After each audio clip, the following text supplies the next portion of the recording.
no visitation. They have literally just ripped her away and will not give her any contact, no calls, no visits, nothing. It's been 7 weeks because they're doing what's best for her, but how can that be what's best for a child that's away from every family she's ever known?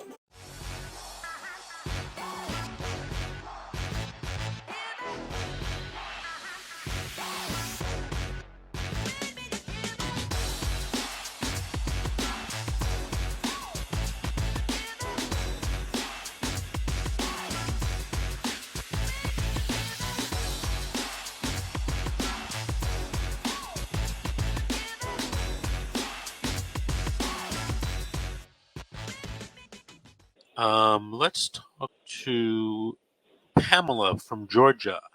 Pamela, did you have a story to tell or a question to ask? Both, maybe. Okay, go ahead. My niece, we just got thrown into the CPS world like 6 weeks ago through the death of my niece, who is a single mother, 100%. And in her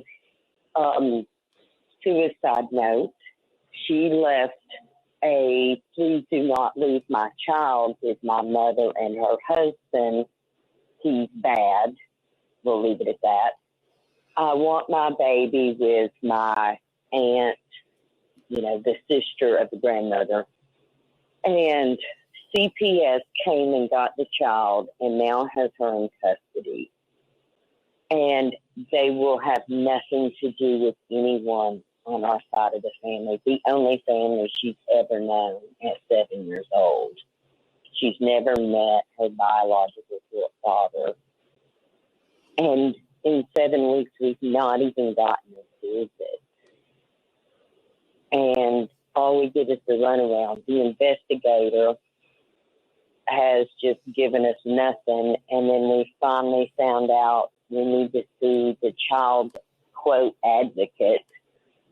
And all we get is she is in therapy and we have to have permission from the therapist because it might set her back to see her family after her mother's passing. The only family she's ever met. How old is the child? 7. Have you guys sought the assistance of an attorney there in Georgia to help you? We have just gotten an attorney involved and got the paperwork and trying to make the sister, we're going to call her the good sister, her place with the, the aunt that she was requested by the mother. But no visitation. They have literally just ripped her away and will not give her any contact, no calls, no visits, nothing. It's been 7 weeks because they're doing what's best for her, but how can that be what's best for a child that's away from every family she's ever known?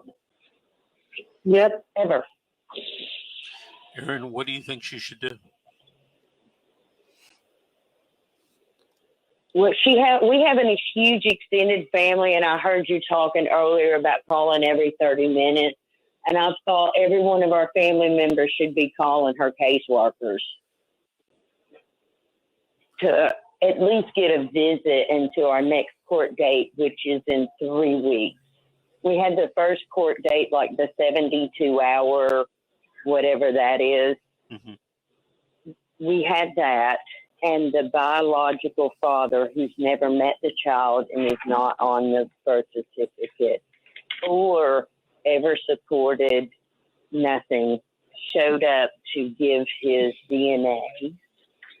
And when the judge asked whoever the lady is representing the state or the system, I don't know, were they looking at family? They said, yes, one aunt, and then the sister on the father's side. And I was a little flabbergasted. he's never met his daughter, nor anybody on his side of the family has ever met their daughter.